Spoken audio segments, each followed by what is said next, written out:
Selamat siang pemirsa, berjumpa kembali bersama saya Najwa Elimay Asyafa dalam acara Genius edisi Kamis 2 Februari 2023 untuk menyiarkan liputan berita yang teraktual dan terpercaya yang kami rangkum dalam Genius pagi ini.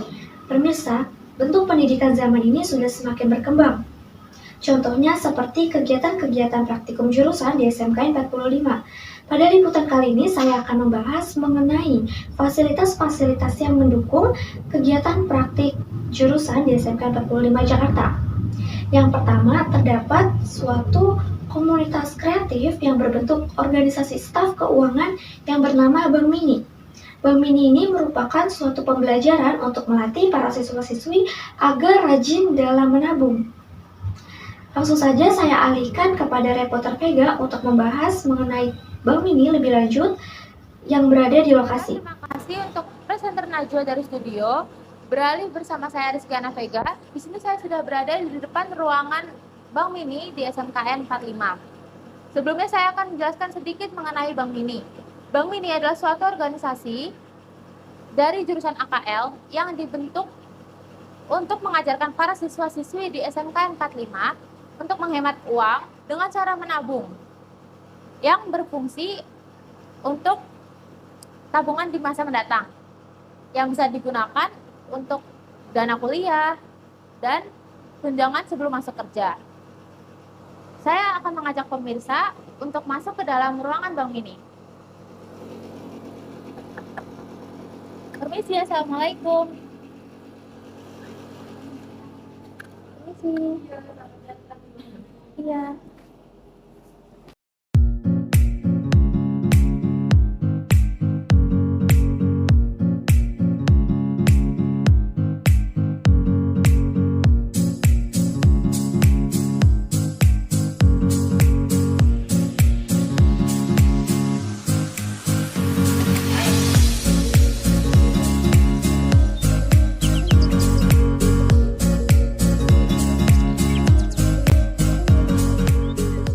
Ini saya sudah bersama salah satu kakak pengurus di Bank Mini. Sebelumnya boleh diperkenalkan dulu kan, namanya siapa?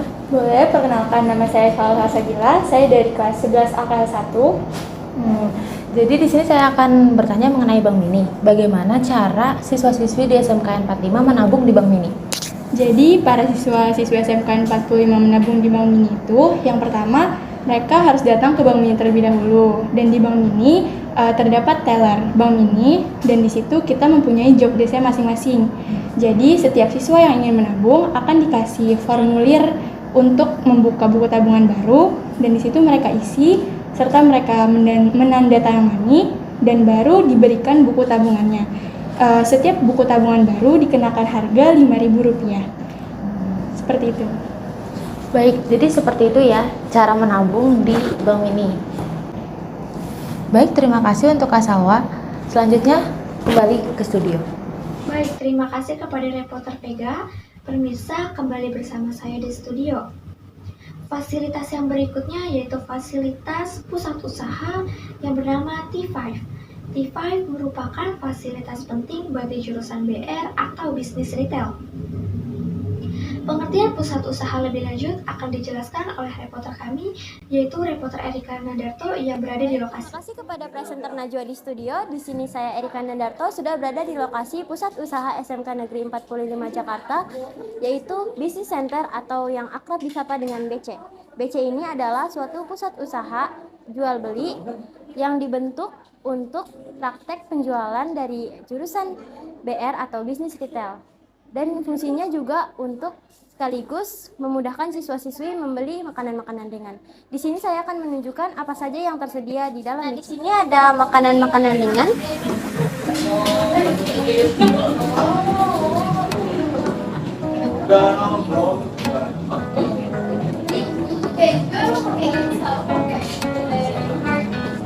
Di sini juga ada minuman.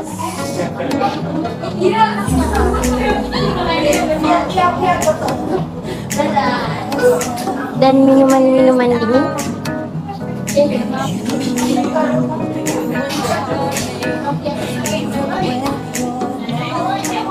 Dan masih banyak lagi. Baik, terima kasih kepada reporter Erika Nadarto. Pemirsa, SMK 45 Jakarta juga memiliki fasilitas ruangan khusus yang difungsikan oleh para siswa-siswi jurusan PSPT atau penyiaran untuk streaming, siaran langsung, tag video, dan lain-lain. Yang di dalamnya terdapat alat-alat yang diperlukan dalam dunia penyiaran yang akan dibahas langsung oleh reporter Putri.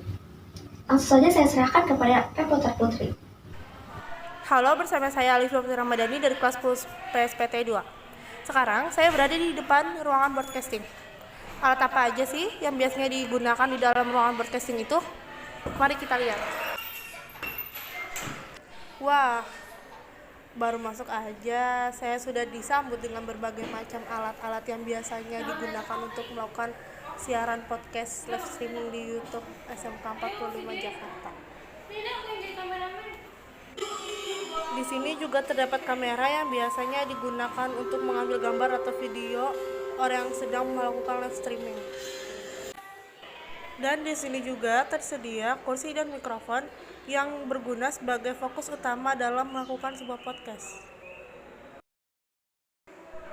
Di sini saya berkesempatan untuk mencoba alat-alat yang biasanya digunakan untuk live streaming.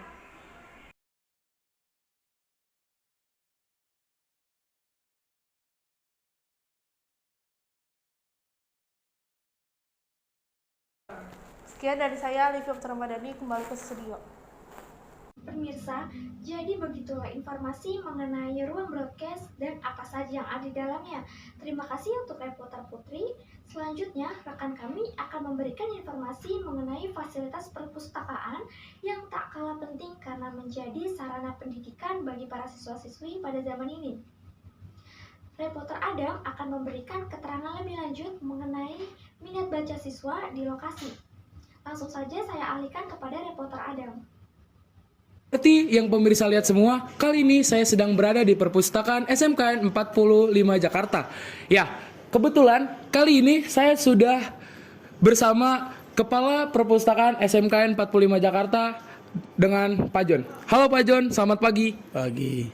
Apa kabar ya Pak John? Alhamdulillah pagi ini sehat. Alhamdulillah. Jadi Bapak ini kan Kepala Perpustakaan SMKN 45 Jakarta, Pak. Kalau boleh tahu nih, Pak, fasilitas apa aja sih yang disediakan di Perpustakaan SMKN 45 Jakarta? Ya, fasilitas yang disediakan ya jelas adanya buku. Kita buku ada 20.000 judul buku kita. 20.000 judul, ada terdiri dari buku-buku ilmiah dan buku-buku ensiklopedia dan juga buku-buku fiksi. Ya. Tapi ada yang menarik satu nih. Apa itu, Pak? Selama ini belum kita terapkan di perpustakaan kita nih, yaitu buku digital. Kita sudah punya buku digital yang tinggal anak-anak untuk membacanya. Kita memberikan link kepada anak-anak. Nggak harus ke perpustakaan. Dia bisa membaca dari rumah dengan membuka link tertentu. Buku apa yang mereka sukai, buku apa yang mereka mau baca. Berarti itu yang tadi buku digital itu sudah terimplementasi atau belum, Pak? Terimplementasinya baru ruang lingkup SMK Negeri 45 saya dulu. Oke. Terus nih Pak, kalau misalnya yang kita lihat di perpustakaan banyak monitor dan PC yang disediakan. Kalau boleh tahu, ini tuh fungsinya buat apa sih Pak?